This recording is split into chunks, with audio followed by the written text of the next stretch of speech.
Okay student, तो आज हम लोग वर्क पावर एनर्जी का रेस्ट ऑफ द जो HCV का रह गया था डिस्कशन उसको देख रहे हैं। क्वेश्चन नंबर 17 एक बार देख लीजिए आप लोग, क्या है।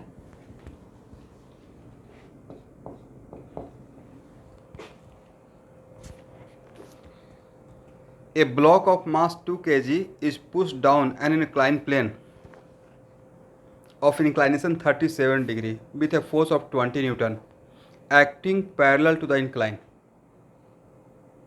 Okay. It is found that block moves on the incline with acceleration of this one. If the block starts from rest, find the work done by the applied force in the first second, by the weight of the block in the first second, and frictional force acting on the block in first second. Okay.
सब लोग एक बार question और भी ध्यान से पढ़ लीजिए।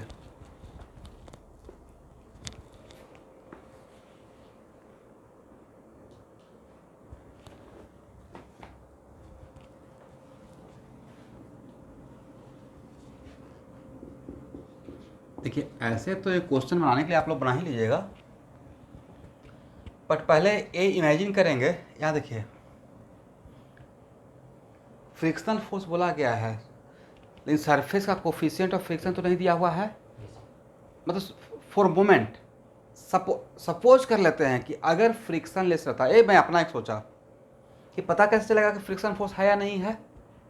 दिमाग में तो ये भी आ रहा है ना, कैसे पता चलेगा कि, क्योंकि बोला तो नहीं गया है, लास्ट में बोल दिया गया फाइनल तो फ्रिक्शन फोर्स। समझो मेरा डाउट क्या आया। मेरा डाउट आया कि ठीक है, फ्रिक्शनल फोर्स पूछा गया, बट मुझे पता कैसे चलेगा कि फ्रिक्शनल फोर्स लग भी रहा है।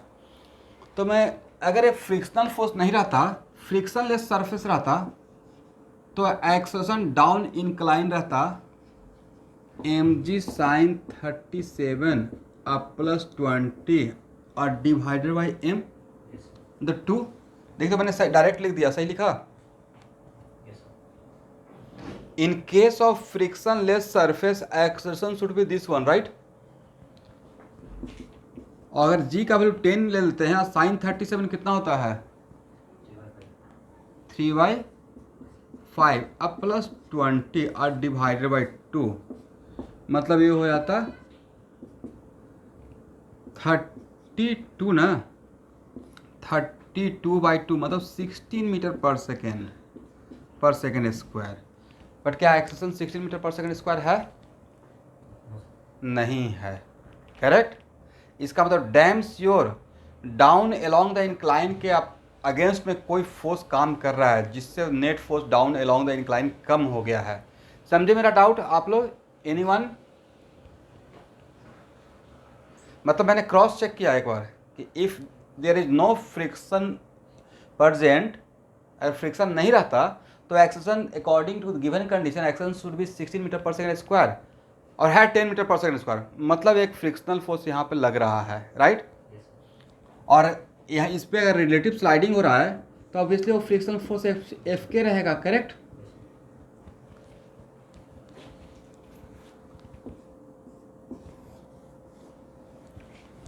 तब सारे फोर्स को डाउन अलोंग द इंक्लाइन कर दीजिए। और यहाँ पे एफ के निकालने के लिए कोफिशिएंट ऑफ फ्रिक्शन का रिक्वायरमेंट नहीं है। बोलिए क्यों? क्योंकि एक्सेशन दिया हुआ है। तो क्या डायरेक्टली लिख सकते हैं स्टूडेंट? और एफ के मैंने ऊपर की तरफ क्यों लगाया, ये समझ में आ गया सबको? रिलेटिव स्लाइडिंग के जस्ट अपोजिट डायरेक्शन में एफ के लगाते हैं, तो ये हो जाएगा एम जी साइन 37, सारे फोर्स के कंपोनेंट को डाउन अलोंग द इंक्लाइन। तो क्या मैं इस एम जी का डायरेक्ट लिख सकते हैं, एम जी साइन 37, और एफ का कंपोनेंट हो गया एफ, और एफ के का कंपोनेंट क्या है, डायरेक्टली माइनस एफ के लिख दें, equal to M into A, right. तो यहाँ से एफ के कितना हो जाएगा, एफ के हो जाएगा एम जी साइन 37 अब प्लस एफ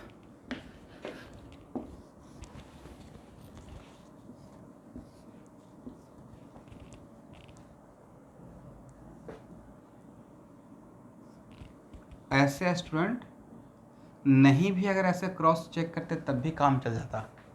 बोलिए कैसे?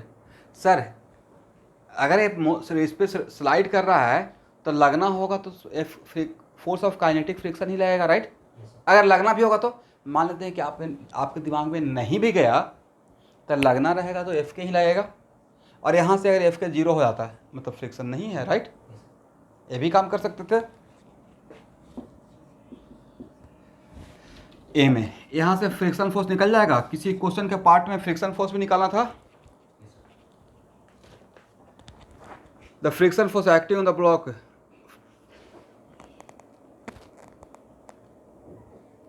by the frictional force acting on the block in first second.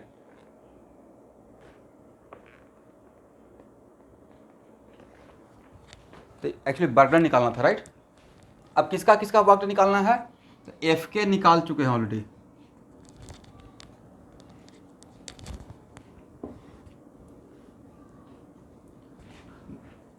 यहाँ देखिए इस डायरेक्शन को अगर एक्स एक्सिस मान लेते हैं तो delta X equal to U X T plus half A X T square कर लें,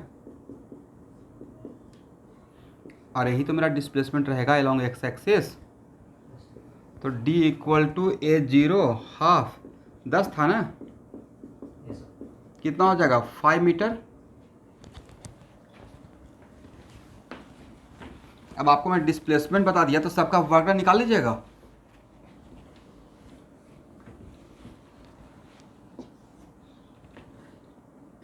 work done due to F कितना हो जाएगा सर, एफ डॉट डी कर दीजिए, एफ डी कॉस 0 मतलब 20 इंटू 5 100 जूल इतना आता है। Work due to M G दो तरीका है, या तो एम जी एच कर लीजिए, करेक्ट। फास्ट होने के लिए प्लस एम जी एच भी लिख सकते हैं, और अगर एम जी एच नहीं करना चाहते हैं तो दूसरा तरीका है एम जी डॉट डी कर लीजिए। कोई भी तरीका है, आंसर पे कोई इफेक्ट नहीं पड़ेगा, दोनों काम कर सकते हैं, राइट। यहाँ देखना है डी इधर एम जी इधर। एक तरीका तो ये भी कर सकते हैं ना स्टूडेंट, 53 डिग्री इससे निकालिए या डायरेक्ट। यहाँ देखिए यहाँ से यहाँ आए थे या यहाँ से यहाँ गए थे, original is this one, right. M G D cos 53 हो गया ना। कितना हो जाएगा 20 इंटू 5, और कॉस 53 कितना होता है 3/5, 3/5 तो कितना हो जाएगा 60 जूल। उसके बाद work done due to F K, तो निरंजन आपका इस डाउट था 13 का सी में, राइट, जहाँ तक मुझे याद है अभी तक। हाँ सॉरी 17 का सी में, तो 17 का सी अब निकल जाएगा एफ के डॉट डी कितना हो जाएगा सर, एफ के का मैग्नीट्यूड। तो डाउट क्यों हो गया था, मतलब क्या कहाँ पे फंस गए थे आप?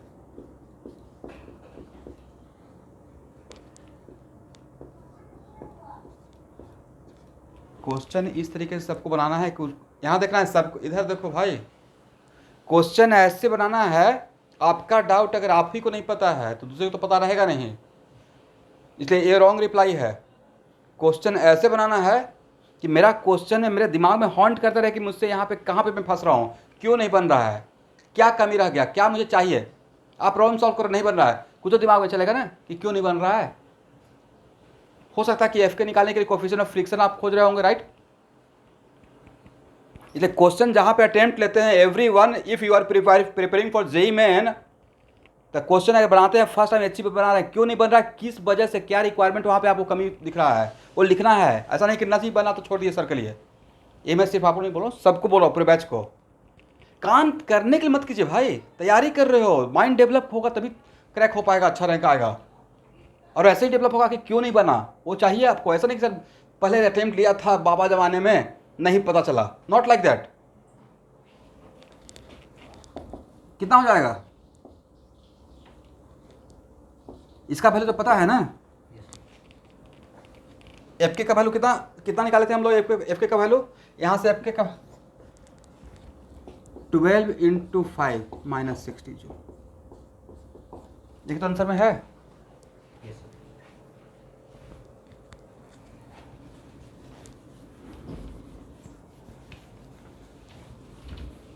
क्योंकि आप जहाँ से तैयारी कर रहे हो वो एक्चुअल में मैं विश करूँगा कि आप लोग अच्छे इंस्टीट्यूट में जाइए, तो वहाँ पे तो भाई कोई प्रोजेक्ट वर्क मिलेगा, अगर उस पर सक्सेस नहीं मिला तो पूछेगा प्रोफेसर कहाँ पे प्रॉब्लम हो रहा है, क्या डिफिकल्टी है, और आप बताइएगा ही नहीं, तब तो बड़ा दिक्कत होगा।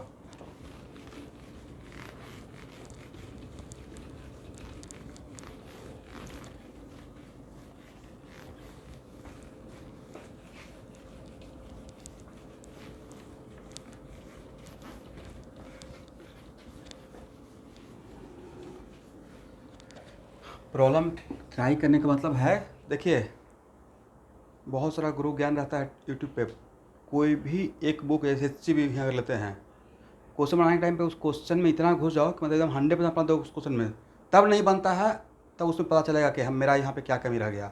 ऊपर ऊपर निकल जाओगे तो फिर वहाँ से ऊपर ऊपर ही निकल जाएगा सारा कॉन्सेप्ट। मेरा पॉइंट ऑफ व्यू है, क्योंकि मैं भी बनाया हूँ ना इसको। आप तो फर्स्ट टाइम बना, मैं इतना बार बनाया कि इसका मुझे आंसर तक याद हो गया है। अभी तक क्वेश्चन कौन सा क्वेश्चन में क्या पूछा गया है, क्या निकालना है, वो याद है।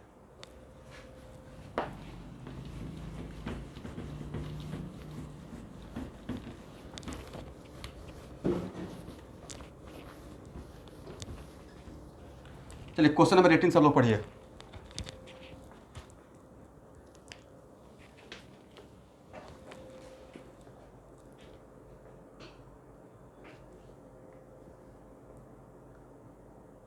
A 250-gram block slide on a rough horizontal table. Find the work done by frictional force in bringing the block to rest if it is initially moving at a speed of 40 centimeter per second. If friction coefficient between table and the block is 0.1, how far does the block move before coming to rest?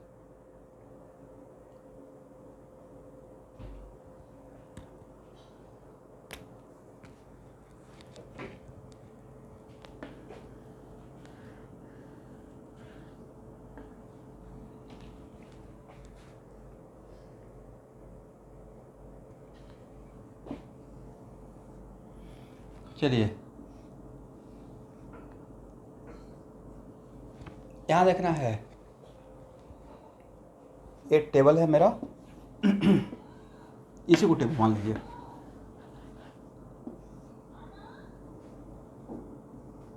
और ये block initially speed दिया हुआ था, कितना दिया हुआ था student, 40, तो मीटर पर सेकंड में कितना,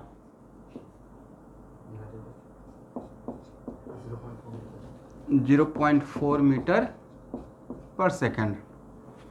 तो भाई इस पे एफ के तो लगेगा ही, तो आप चाहेंगे तो इसमें वर्क थ्योरम से भी बना कर लीजिएगा बजाय,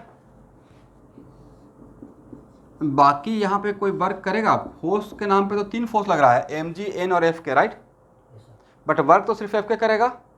इसके वजह से वर्क 0, इसके वजह से वर्क 0, तो वर्क थ्योरम से भी तो बना सकते हैं इस क्वेश्चन को।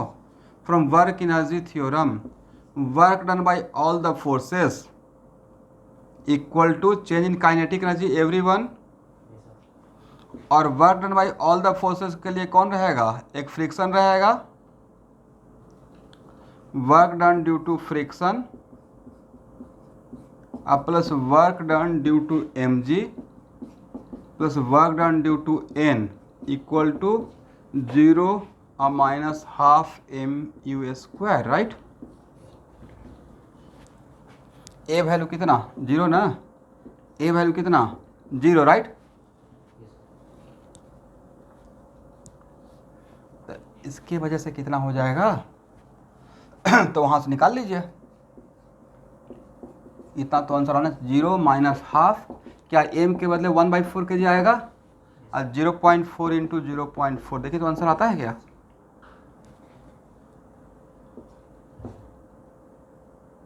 ये रहेगा 0.1 तो माइनस 0.1 इंटू 0.2 कितना,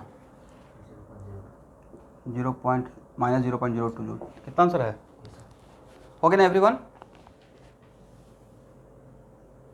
और उसके बाद इफ द फ्रिक्शन कोफिशिएंट, तो कितना देर के बाद रुक जाएगा, ये आप नहीं निकाल लेंगे,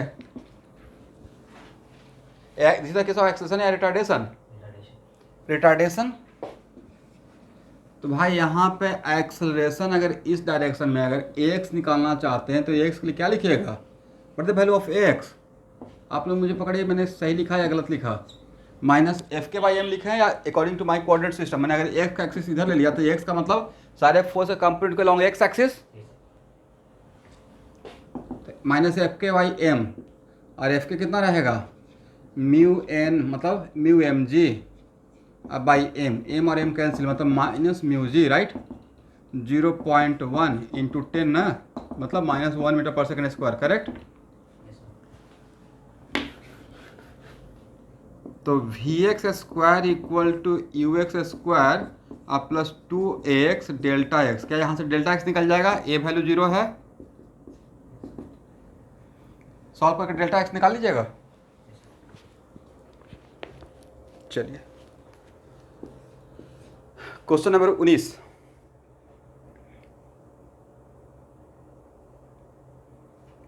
ये थोड़ा बढ़िया प्रॉब्लम लग रहा है, थोड़ा बढ़िया से अच्छा से पढ़िए।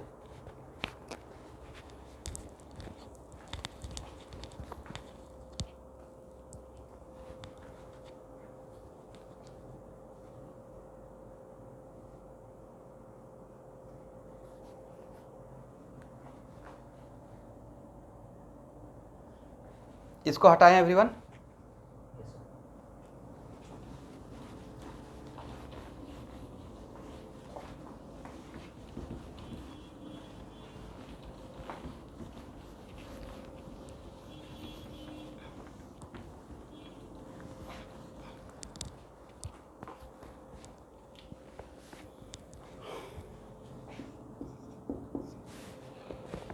Water falling from a 50 meter high fall is to be used for generating electric energy. Okay, fine. If 1.8 into 10 to the 5 kg of water fall per hour and half the gravitational potential can be converted into electrical energy, how many 100 watt lamps can be light? ठीक है, हम लोग को total energy कितना मिलेगा, देखिए energy जितना gravitational potential का लॉस हुआ उसका half of the gravitational potential हम लोग यूज कर रहे हैं, ऊपर से नीचे आ रहा है, राइट। डैम का प्रोसेस भाई तो यही है ना, डैम में क्या होता है, ऊपर से पानी नीचे आता है, किस पे, ब्लेड पे, राइट। हाइड्रो जो पावर प्लांट है जहाँ से इलेक्ट्रिसिटी होता है, तो यहाँ का जो लॉस ऑफ ग्रेविटेशनल पोटेंशियल है उस रोटेशनल काइनेटिक में कन्वर्ट होता है, ये रोटेशनल काइनेटिक एनर्जी किस में कन्वर्ट होता है, मैग्नेटिक पोटेंशियल एनर्जी में, और वो मैग्नेट या फ्लक्स में, मैग्नेट में, राइट। मोटर का कॉन्सेप्ट, और उसको उस फ्लक्स के वजह से फिर पोटेंशियल डिफरेंस क्रिएट होकर मतलब ये इलेक्ट्रोमैग्नेटिक इंडक्शन इलेक्ट्रिकल एनर्जी में कन्वर्ट होता है। अब वो इलेक्ट्रिकल एनर्जी आकर यहाँ पे फिर से फैन को घुमा दिया मैकेनिकल एनर्जी में, वो मैकेनिकल फिर विंड एनर्जी में, राइट। तो energy nether be created nor destroyed, it convert one form into another form, simple सा लॉजिक है, ठीक है। चलिए, तो total loss of gravitational potential कितना है, mgh ना, पर आवर के लिए बोला गया है, पर आवर मतलब 1 आवर में। लेकिन हम लोग को तो m निकाल लीजिए, m का वैल्यू कितना है 1.8 इंटू 10⁵ g कितना 10 ले लिया जाए, और h कितना 50 है ना, इतना लॉस हुआ। लेकिन हम लोग को कितना कन्वर्ट करना है, सिर्फ हाफ ही कन्वर्ट करना है, right. Gravitational potential is used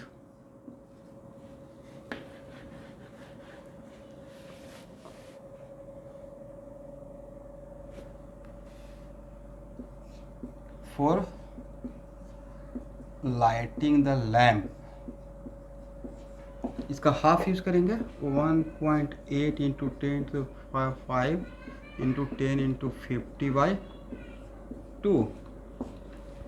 अरे कितना देर का है, पर आवर का, फॉर 1 आवर, करेक्ट। तो भाई 1 लैम्प को 1 आवर में कितना एनर्जी चाहिए होगा,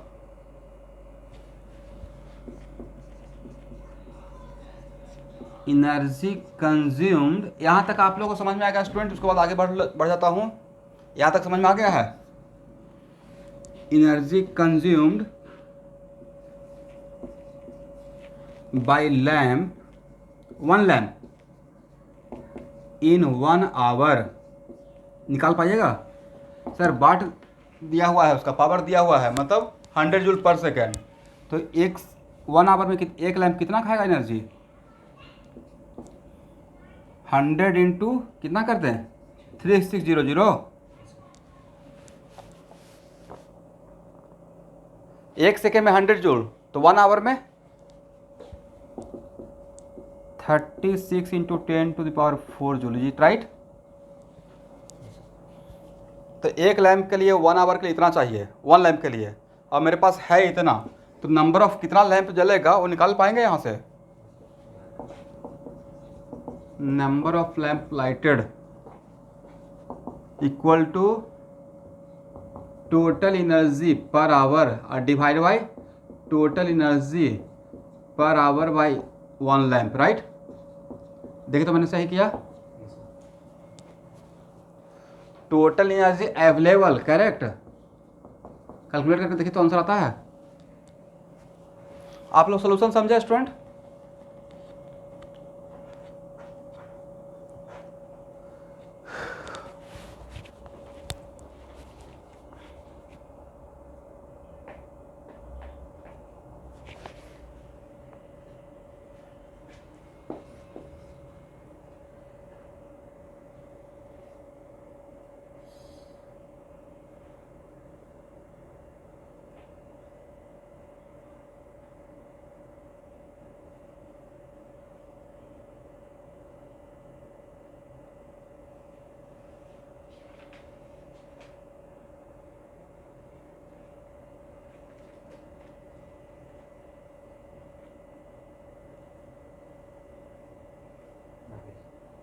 आ गया ना।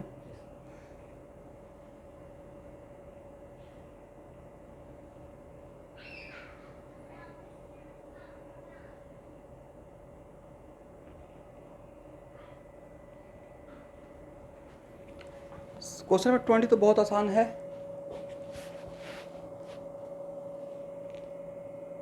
How much gravitational is lost together with paint. Question number 20 में स्टूडेंट किसी पेंटर के हाथ में 6 मीटर कितना हाइट पे है। A person is painting his house wall, he stand on a ladder with a 2 metre पे, 2 मीटर पे एक बाल्टी में पेंट पकड़े हुए है, गलती से बाई मिस्टेक पेंट हाथ से छूट गया, बाल्टी नीचे गिर गया, राइट। तो वहाँ से लॉस ऑफ ग्रेविटेशनल पोटेंशियल कितना रहेगा, तो लॉस कितना होता है इनिशियल माइनस फाइनल। इनिशियल है mgh और फाइनल क्या रहेगा। आप सरफेस को मान लीजिए क्वेश्चन नंबर 20 तो एक लाइन का क्वेश्चन मुझे लग रहा है लॉ, लेकिन इस केस में कहीं तो आपको ग्रेविटेशनल पोटेंशियल का लेवल 0 मानना पड़ेगा। मैं इस सरफेस को मानता हूँ 0, और 2 मीटर के हाइट पे था इनिशियली, राइट। यहाँ से यहाँ तक का 2 मीटर का हाइट, किसका, इस बाल्टी का, करेक्ट ना, जिसमें पेंट रखा हुआ था। यहाँ से यहाँ आ गया तो loss of gravitational potential energy initial minus final. ये देखिए, एक क्वेश्चन मेरे लिए नहीं था, ये क्वेश्चन आप लोग से ही बन जाना चाहिए था। यहाँ पे क्वेश्चन जो मेरे लिए आना चाहिए, जो कि बिल्कुल लग रहा है कि नहीं है, मुझसे नहीं बन पाएगा। MGH, यही तो आंसर होना चाहिए। देखिए तो आंसर आता है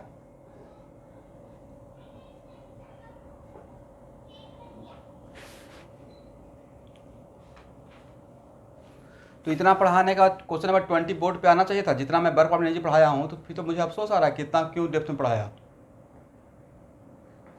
क्वेश्चन नंबर 20 बोर्ड पे आना चाहिए।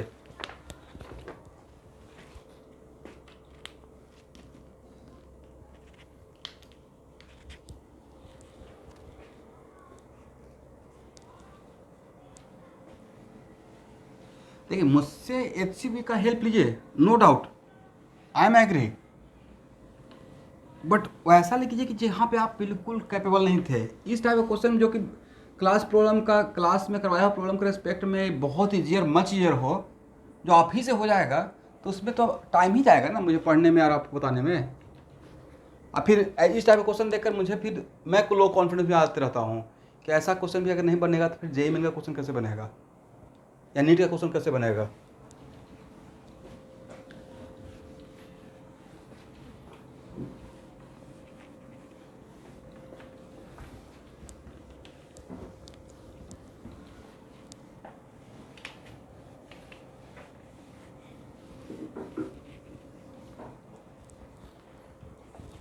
Question number 22, 200 metre freestyle women swimming gold medal at Seoul Olympic 1988 went to this one. Okay, record of 1 minute and 57.56 seconds. Assume that she covered most of the distance with uniform speed and had to exert 460 watt to maintain her speed. Calculate the average force resistance offered by water during the swimming. Okay.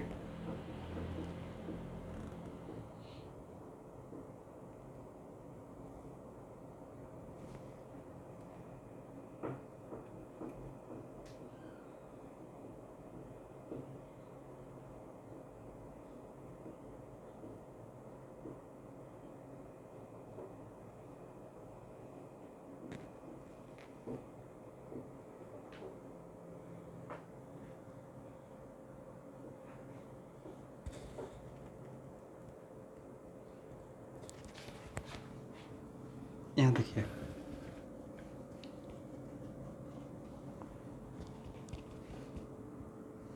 ध्यान सुनिएगा। Man कितना work कर रहा है, man ने कितना work किया, अगर मैन पावर एग्जर्ट कर रहा है तो कहीं ना कहीं वर्क कर रहा है, राइट। ओके, और तो वर्क डन बाय मैन कितना हुआ, तो वर्क इक्वल, यहाँ देखिए, एवरेज पावर इक्वल टू क्या बोलते हैं, total work by total time, correct ना। तो टोटल वर्क बाय मैन, क्योंकि मैन अगर पावर लगा रहा है तो ठीक है, मैन का वर्क नजर आपको नहीं आएगा, बट कहीं ना कहीं वो वर्क तो कर रहा है, एक्चुअली वर्क कर रहा है। स्विमिंग करने में जो वाटर को पीछे प्रेस करते रहता है, राइट, न्यूटन थर्ड लॉ ना, वो वाटर को पीछे प्रेस करता है तो वाटर भी उसको आगे प्रेस करता है, राइट। तो वो उतना वो वर्क कर रहा है, किसी पे वर्क करके किसी का वर्क ले रहा है, राइट। यहाँ देखिए स्टूडेंट, स्विमिंग का कॉन्सेप्ट एक्चुअली में हो तो यही रहा है ना कि अगर ये स्विमर है तो क्या करता है, ये वाटर को अपने हाथ से या पैर से पीछे प्रेस करते रहता है, वो एक्चुअली वाटर पे वर्क करता है, बट उल्टा वाटर भी उसको उस पर वर्क करता है, right, equal and opposite, correct ना। तो वाटर जो उसमें वर्क करता है वही एक्चुअली इनडायरेक्टली मैन का वर्क है आगे बढ़ने के लिए। और कांस्टेंट अगर स्पीड है, इसका मतलब है कि जितना मैन फोर्स लगाकर काम कर रहा है उतना ही वाटर का रेसिस्टेंस है। तो वर्क डन बाय मैन कितना हो जाएगा, average power into total time. Time तो हम लोग के हाथ में दिया हुआ है, करेक्ट, जो रिकॉर्ड बना है। तो यहाँ से मैन का वर्क निकाल लीजिएगा, total work during whole swimming time.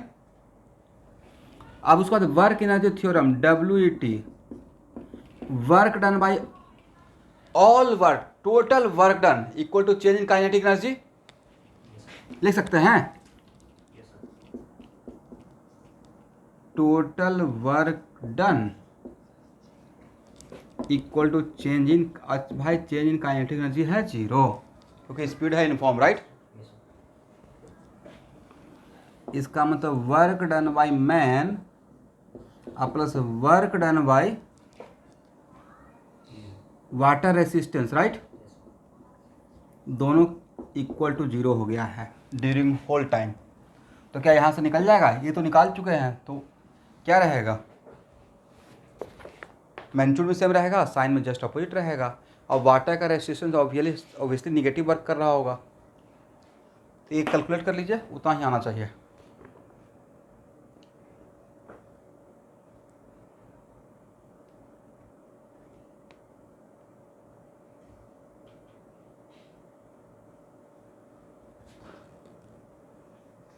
Answer है, देखो तो आंसर आया।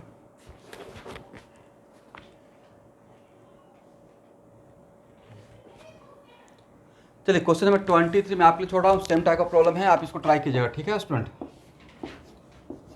या स्टूडेंट के लिए। क्वेश्चन नंबर 24 पे आते हैं। A water pump lift water from a level 10 metre below the ground. Water is pumped at a rate of 30 kg per minute with negligible velocity. Calculate minimum horsepower the engine should have to do this. इस type का question थोड़ा trend है पूछने का, है कुछ नहीं। यहाँ देखिए, it is very important to note that per minute कितना केजी वाटर आ रहा है,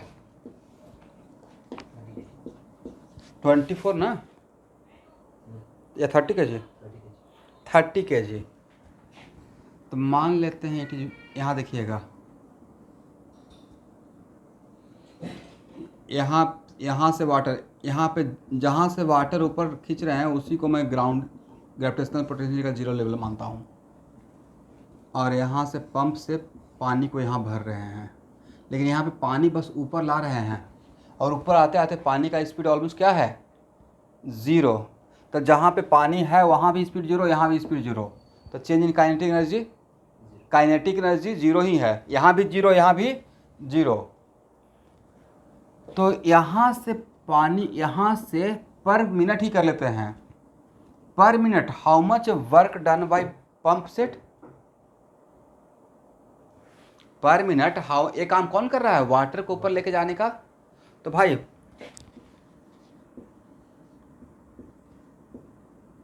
वर्क डन बाय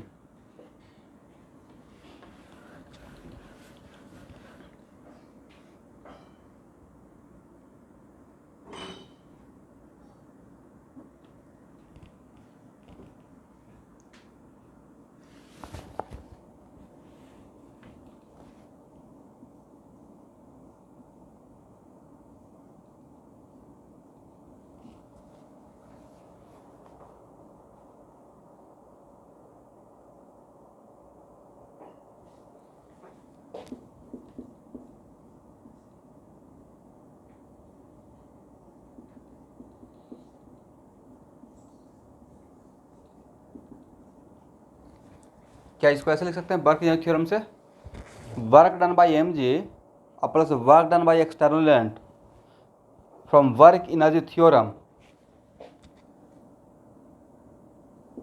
आप इसको कंजर्वेशन ऑफ मैकेनिकल ऐसे भी बना सकते हैं, बट ऐसे भी बनाइए। और यहाँ पे मेरा एक्सटर्नल एजेंट कौन है, पंप सेट। बिना पंप सेट का ये ऊपर जाता, इसका मतलब है कि work done by mg plus work done by pump set दोनों मिलाकर क्या होना है, 0। According to condition of the problem, क्योंकि स्पीड क्या है, ऑलमोस्ट नेग्लेजेबल स्पीड है, राइट। तो भाई work done by external agent कितना हो जाएगा sir, minus work done due to M G, और ऊपर जाने के टाइम पे एम जी कितना वर्क करता है, माइनस एम जी एच, और आगे में माइनस लगा हुआ, तो क्या प्लस एम जी एच कर दें।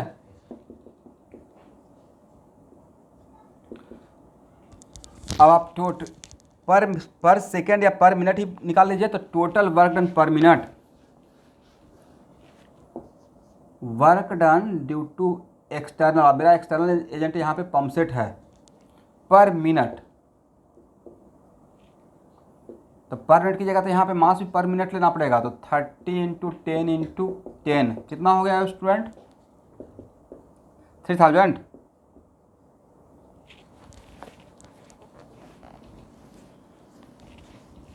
तो वर्क डन पर सेकंड कितना हो जाएगा, इसमें कितना से डिवाइड करते हैं कि वर्क डन पर सेकंड हो जाएगा, work done by pump set पर सेकंड 60 से डिवाइड कर दे,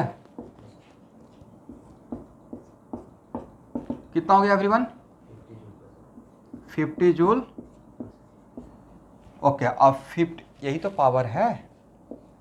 अब 50 जूल पर सेकेंड को क्या हॉर्स पावर में कन्वर्ट कर सकते हैं, कैसे, हॉर्स पावर मतलब 31 HP इक्वल टू कितना हॉर्स, कितना होता है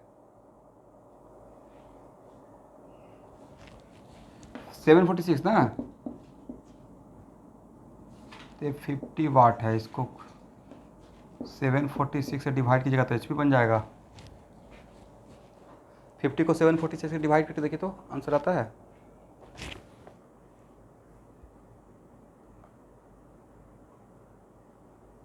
वो उल्टा हो गया स्टूडेंट, एक मिनट, नहीं सही तो है, ठीक है, डिवाइड कीजिए तो,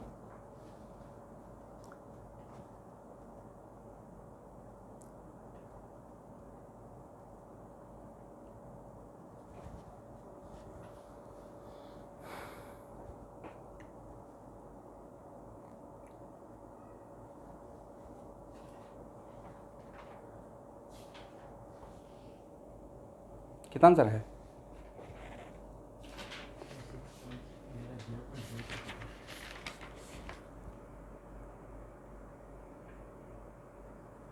(6.6 इंटू 10⁻²), तो आ तो जाएगा, यहाँ से तो आ जाएगा, राइट।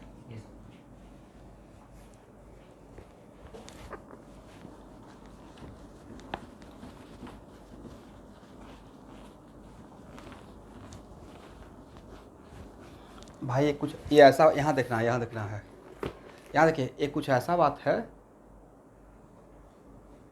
कि इस नोटबुक को मैं एकदम बिल्कुल क्वाजी स्टैटिक वे में ऊपर लेके जा रहा हूँ, खुद से तो ऊपर जाएगा नहीं, बट इसका स्पीड ऑलमोस्ट नेग्लिजिबल बना के लेके जा रहे हैं।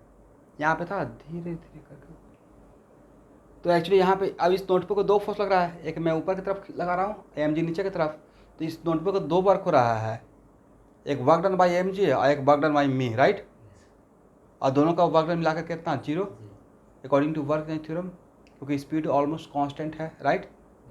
तो जितना एम जी वर्क कर रहा है उतना मैं भी वर्क कर रहा हूँ, करेक्ट ना एवरीवन। वही काम हुआ है मोटर का, मोटर पानी को एकदम ऑलमोस्ट नेग्लिजिबल स्पीड में ऊपर लेके जा रहा है, तो जितना वाटर का मास ऊपर जा रहा है, जितना ग्रेविटी से वर्क करेगा उतना ही मोटर भी उसको करना पड़ेगा। लेकिन अगर मोटर ज़्यादा वर्क कर दिया तो इस वाटर थोड़ा फ्लो के साथ टंकी में जाके गिरेगा, करेक्ट।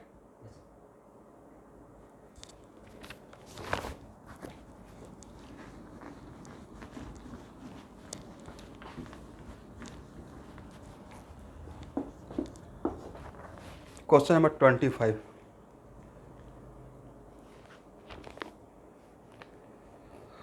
okay,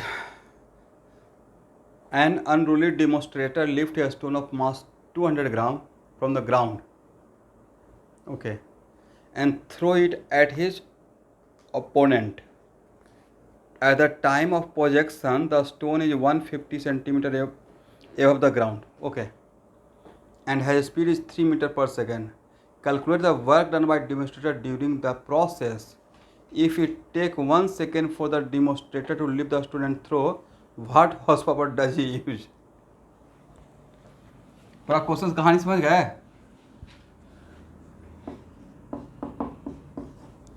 ये लगता है कि रियल कोई इवेंट हो रहा है कि गुस्सा आया, पत्थर उठाए, मार दिए, राइट।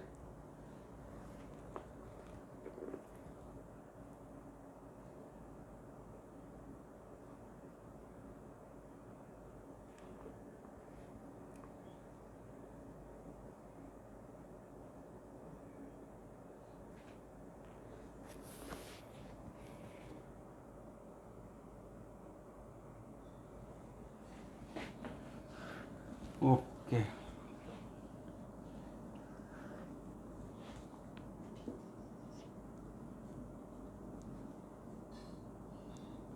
बड़ा अच्छा है वर्क नहीं,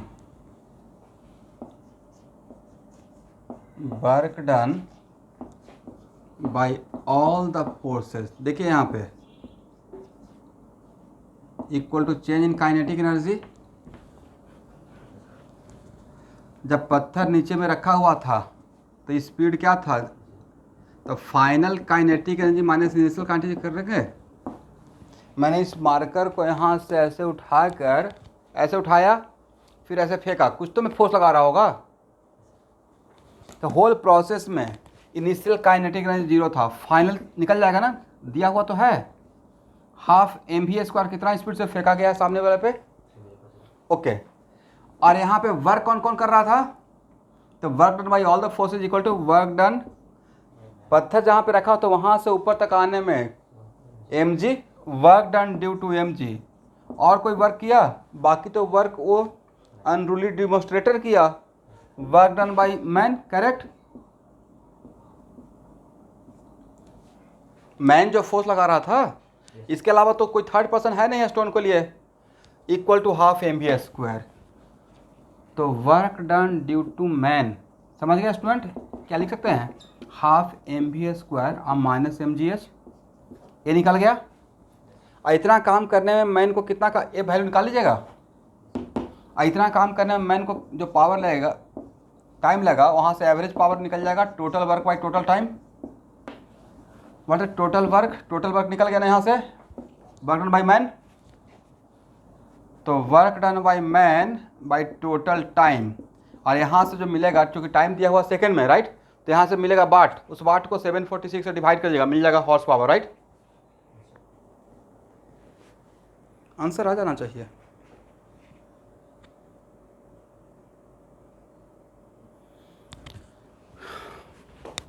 सेम क्वेश्चन 26 है, बना लीजिएगा स्टूडेंट।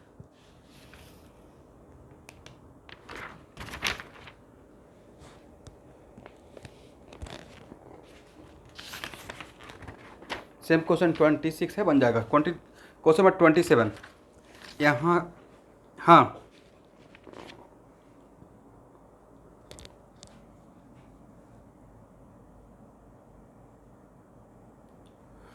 ओ सॉरी इधर जाके प्लस हो जाएगा। ये तो बर्डन क्या था, यहाँ पे बर्डन बाई mg, तो माइनस mg से रहेगा ना, वेरी गुड। तो इधर जाके क्या हो जाएगा, प्लस mgh।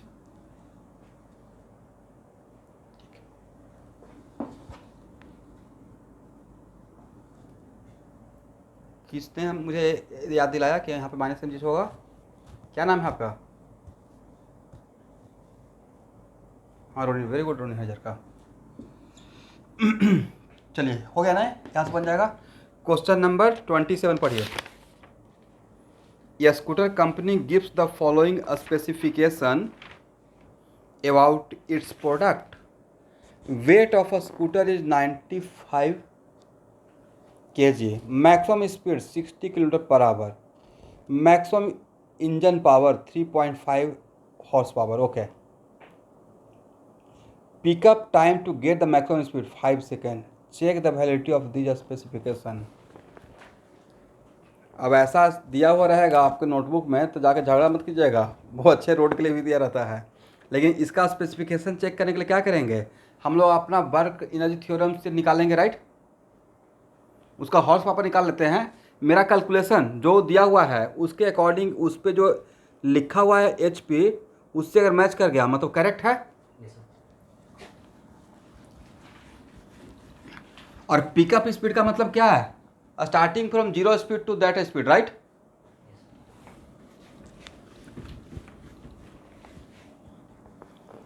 तो भाई work done by all the force, और वर्क करेगा कौन?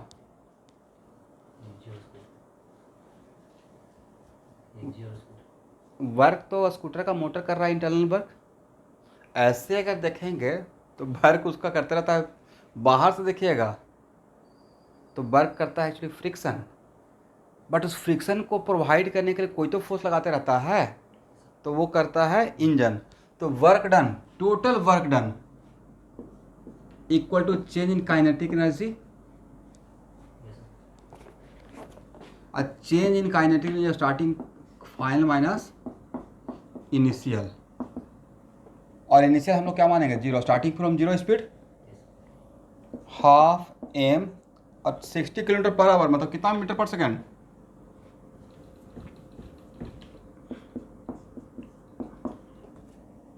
95, 8 मीटर पर सेकेंड। 60 इंटू 1000 डिवाइडेड बाई 360,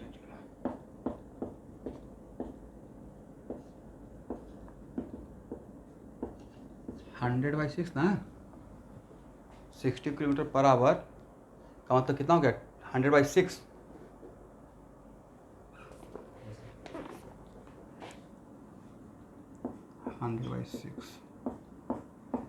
ये हो गया टोटल वर्क डन।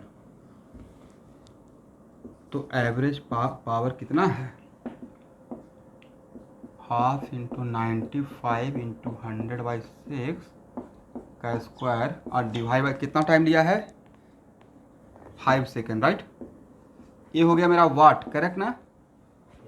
इसको कितना से डिवाइड कर दीजिए? 746 से। अगर मैच कर गया 3.5 HP से, मतलब सही दिया हुआ है इन्फॉर्मेशन। नहीं मैच किया मतलब ज़्यादा तो आएगा नहीं, कंपनी इतना भी नहीं है कि आपको ज़्यादा दे देगा, बट अगर इसके बराबर आ गया तब भी हम लोग खुश हो जाएंगे। तो कैलकुलेट कर लीजिएगा।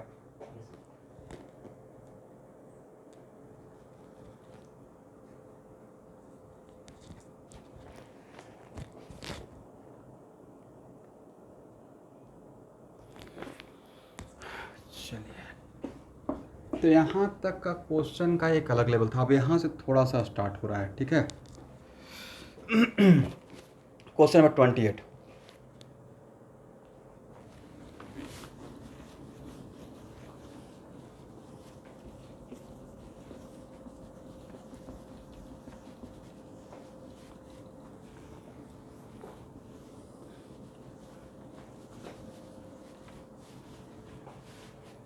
हाँ,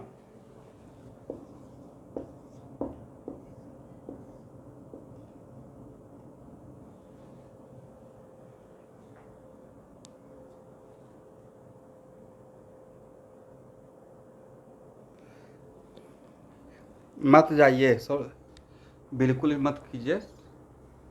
देखिए, ऐसे तो मैं अगर सॉल्यूशन देखिएगा, बहुत सारा क्वेश्चन पेपर इसका सॉल्यूशन देखिएगा तो बड़ा शॉर्टकट है, बट ये बताइए कि जैसे हम जब वर्कआउट में जो बनाते हैं तो बहुत देखते हो कितना सिस्टमेटिक चलते हैं, या सही से अगर सॉल्यूशन करना है, फिजिक्स सीखना है, शॉर्टकट में फिजिक्स सीख सकते हैं क्या?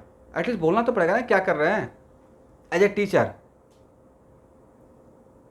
अब हो कि नहीं मुझे सॉल्व करना है खुद के लिए, तो मैं बस दिमाग में मेरा सोल्यूशन है वहाँ पे मैं कम से कम लिखूंगा, right? But as a beginner क्या होना चाहिए? जितना भी जैसे ऑर्गेनिक केमिस्ट्री पढ़ा रहे हैं शुभांकर, तो सब कुछ तो दिमाग में है ही ना। तो अब मुझे खुद के लिए करना रहेगा तो बहुत कम से कम बातें लिखूंगा, जो मेन बात है। ये सॉल्यूशन देखिए, ये आपके ज़माने में नहीं, क्या लगता है कि आज के डेट में जितना भी आप इंटरनेट पे देखते हैं वो आज आया है? भाई एचसी बार का सोल्यूशन आज से 20 साल पहले ही आ गया होगा। अब वो मैं देखते रहता, पटना के गांधी मैदान में बिकते रहता था। ईरोडॉप का भी सोल्यूशन मार्केट में है, आज से नहीं यार। फर्स्ट पर्सन अभय कुमार पटना के, जो ईरोडॉप का सोल्यूशन निकाले थे बहुत सिस्टमेटिक वे में, जो मेरे अख्तर सर के ही स्टूडेंट रह चुके हैं, 3 बार उनसे फिजिक्स पढ़े हैं। तो एक्चुअल में वो सब चीज़ें बहुत पहले आ चुकी है, कोई नया बात नहीं है। अब आपको अपने ऊपर कितना आपको सीखना है या सॉल्व करना है, तो सीखने के टाइम पे सोल्यूशन देखने का कोई मतलब ही नहीं है, तब सीखिएगा क्या, आप अटेम्प्ट ही नहीं लीजिएगा, राइट। मैक्सिमम अटेम्प्ट लेने के टाइम पे ये होगा ना कि नहीं बनेगा, कोई बात नहीं है, आप डिस्कस करेंगे तभी तो आपको दिमाग खुलेगा। अगर आप सोल्यूशन देखकर ही आप सारे बना लिए, इसका मतलब आपने अपने ऊपर प्रेशर आने ही नहीं दिया, राइट। छोटा बच्चा है, उसको ऑलवेज आप ही पकड़ के चलाते रहिएगा तो कभी सीखेगा ज़िंदगी में चलना वो। देखो उसको जानबूझ के छोड़ना पड़ता है, तुम पहले उठो गिरो फिर उठो, राइट। तभी तो बेचारा बैलेंस लेना सीखेगा, नहीं दोनों हाथ से पेरेंट पकड़े रहेंगे, वह कभी उसको बेचारा को बैलेंस मिल ही नहीं पाएगा लाइफ में। मैक्सिमम क्या होगा, थोड़ा बहुत गिरेगा, छीलेगा, चोट लगेगा। इसी बात पे क्वेश्चन नंबर 28 पे आ जाते हैं। A block of mass 30 kg is being brought down by a chain. If the block acquire a speed of 40 centimeter per second in dropping down 2 meter, find the work done by chain during the process। अब यहाँ से आप लोग free body diagram बनाकर काम कीजिए। हाँ,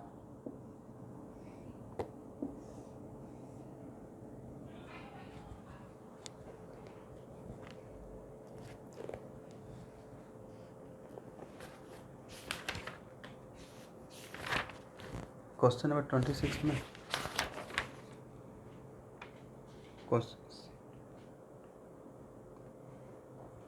okay, इसका मतलब ये है कि कंपनी ने जो स्पीड अप पिकअप स्पीड वगैरह किया था वो ज़्यादा बढ़ा दिया, उसके अकॉर्डिंग इतना होना चाहिए था, राइट।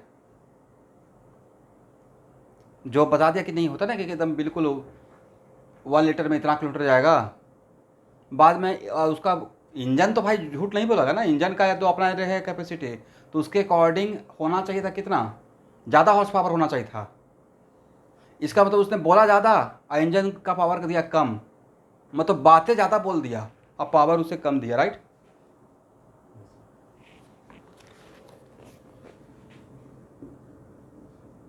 यहाँ देखिए स्टूडेंट, ब्लॉक कहाँ जा रहा है, कभी देखते हैं सेकेंड फ्लोर पे रहते हैं, सेकेंड फ्लोर या थर्ड फ्लोर पे हैं, और ऐसा सामान लाना है जिसको सीढ़ी से नहीं लाया जा सकता, तो चेन से नीचे उतारते हैं धीरे धीरे छोड़ते हुए, करेक्ट। तो यहाँ से इसका स्पीड नीचे आने का कितना स्पीड है,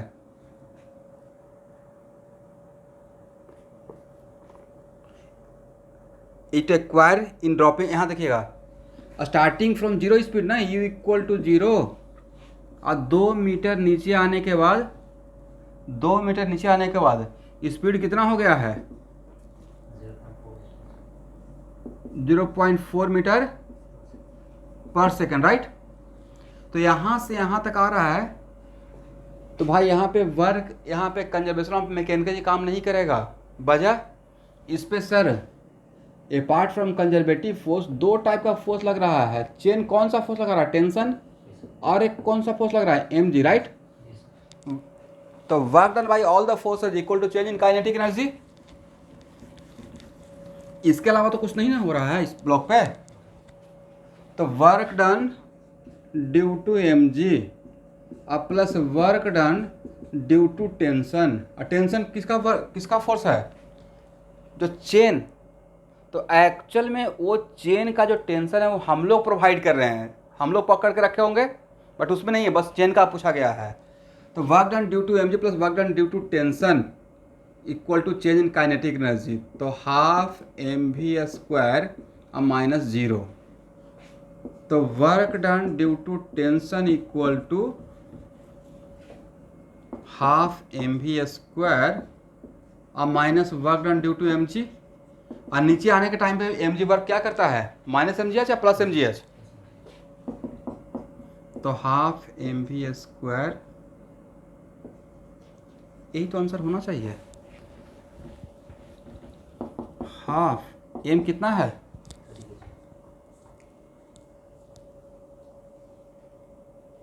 30, v स्क्वायर कितना हो जाएगा 0.4 इंटू 0.4 ना,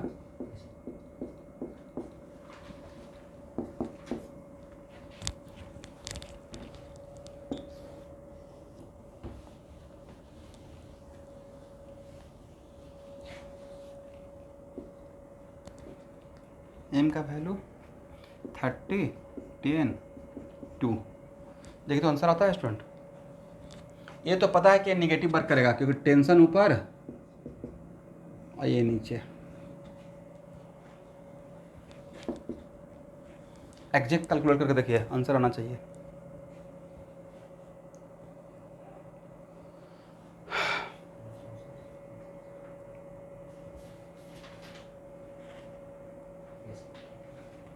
आ गया सॉल्यूशन समझ में आ गया एवरीवन?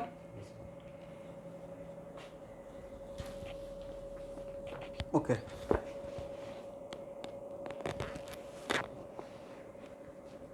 तो क्वेश्चन नंबर 29 से लेकर 40 तक नेक्स्ट क्लास में। आज का इतना है।